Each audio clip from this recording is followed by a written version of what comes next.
Hi everybody, welcome back to Let's Play Kingdom Hearts. My name is RedSecant. We're here at Olympus Coliseum to do the last optional boss that we can do here. I have some troubling news for you. I recorded this initially completely blind in that I hadn't looked up any advice for Sephiroth at all, and had hardly ever faced him before, and after a few tries I was able to beat him, and I was pretty proud of that accomplishment and that we could all experience that together. Unfortunately, I didn't have the capture card plugged into the sound output from my TV. So I have that recording, but I don't have any sound, and the I don't have the sound. So unfortunately, I'm just gonna have to cut that. I'm not gonna try to piece in audio and stuff like that. I might as well just record it again. The only unfortunate thing is this means this is no longer blind, which I'm disappointed about because I kind of liked having a lot of these optional bosses at the end being blind runs, because not only does it give me a chance to show off, but you get to but it also gives you, the audience, an opportunity to sort of see what my initial impressions of things are, and I think that can be kind of a fun experience. But I'm sorry to say that this will not be blind anymore, so sorry about that. In any case, this will probably take more than one take, so I'll have to do some editing here. But I'll get as far as I can on this take. I forgot to change my abilities to having the combo plus, which is a nice thing to have. That's what I had on my winning run. So if I die, I'll fix that. By the way, the reason that I equipped elixirs is A, because I know you have to, or you should, but also I had that intuition just based on my experience playing Sephiroth in Kingdom Hearts 2. Because like I've said before, I'm pretty good at that battle, and have done it many times. But it's this battle that I hadn't done before. But I mean, I recorded for about 35 minutes that it took me to figure out how to beat... Okay, I just died. That was kind of careless. But it took about 35 minutes for me to figure out how to beat him and eventually beat him. But like I said, that recording is just going to be no good because it doesn't have audio. So, now that we died and I have continued to ramble on, I can go ahead and show myself equipping the combo pluses. I also like to take off these like aerial sweep and also vortex because I think they sort of get in the way.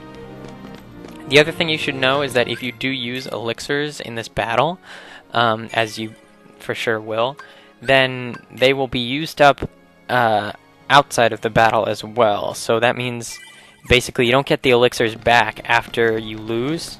So for that reason, I like to save and then just reset when I lose. So that's the plan.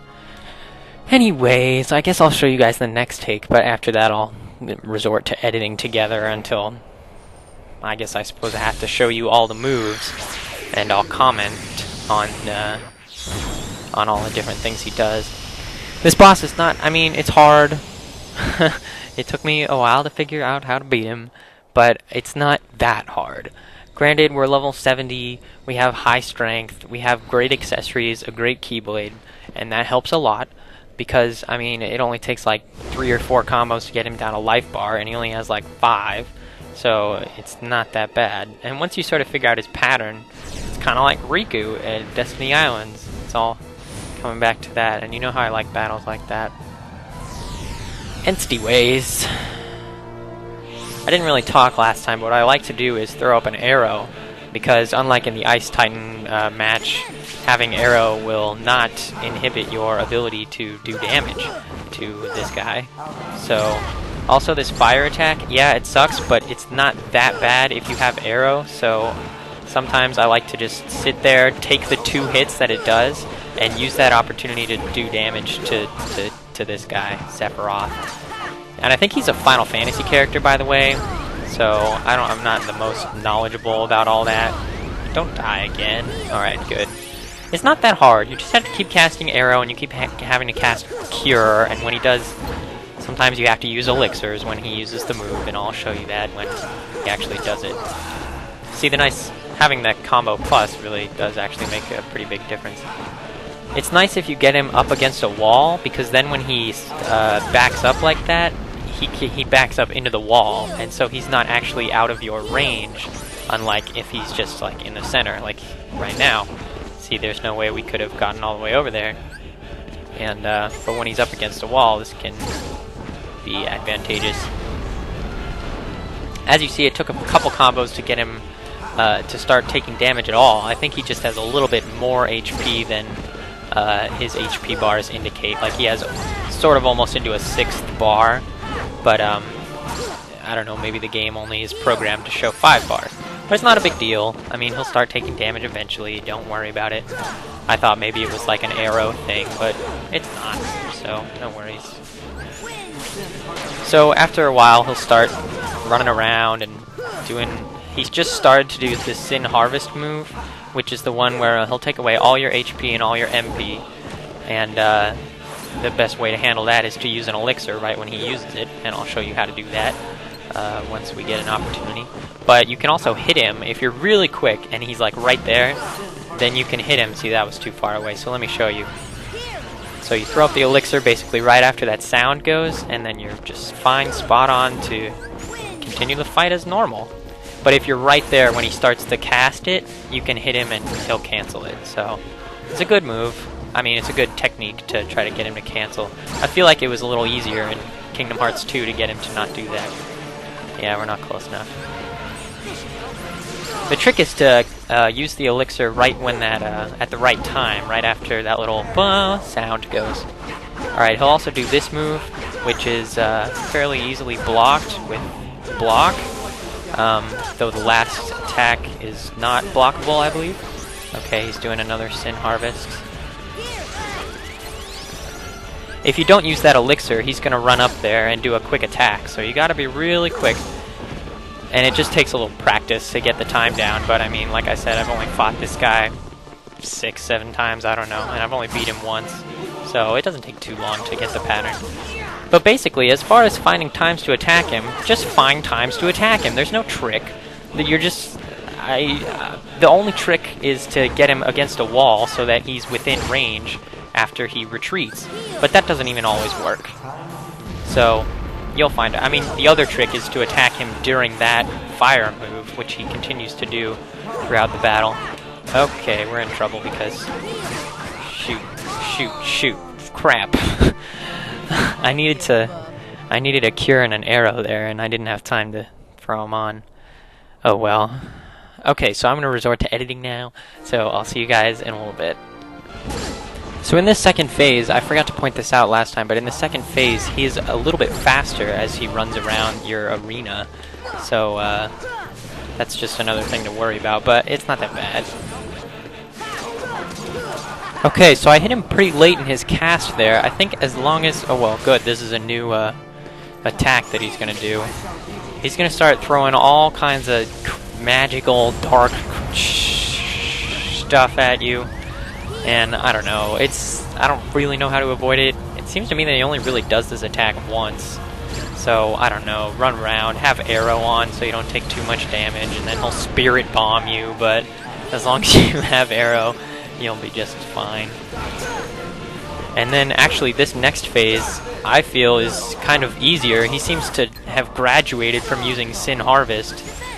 And those dark balls make it really hard to see him, but if you can get over that, you can get in some pretty good combos without too much difficulty during this little phase.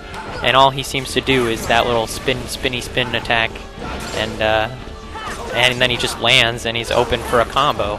So, I mean, see, he's already down to less than 1 life bar left, so we're getting there.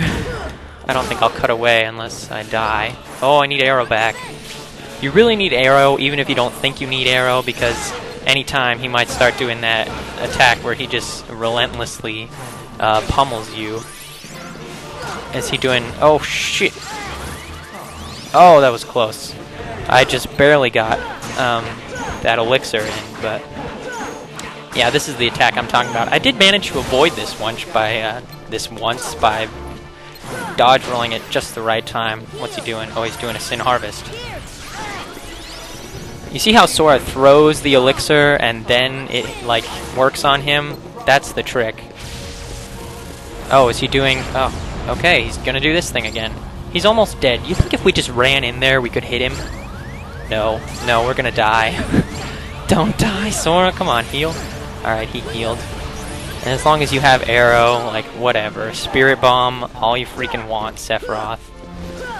Yeah, he looks pretty invincible doing that anyways. So, oh, we're almost there. Just like one more combo would really do it. We're almost there, come on. But don't get reckless now. What, 2 more hits and he's down, maybe even 1? Oh, come on, I so hit him. Ow! I'm sorry, this must be sort of... Oh, I didn't even realize I was hitting him there, but... Alright, we got him, finally. So what, that took like 2 takes now that I know how to do it. I think 3, actually. But, I guess we can watch this little scene. I thought there was some, like, awesome fight scene that happens between Cloud and Sephiroth here, like, after you beat him. But nothing's happening, so... I don't know. Oh yeah! Oh yeah! Nice job, Sora. Last time he said, "That's the power of the Keyblade," and I was like, yeah it is, because we have the Ultima weapon, and I'm not sure if we could do that with anything else. Okay, so I guess that'll do it for this episode of Let's Play Kingdom Hearts. Next time, there's one more optional boss that I'd like to do, and this hopefully will be another blind one. And so next time, I will see you all in Agrabah. So thank you for watching, and I'll see you next time on Let's Play Kingdom Hearts.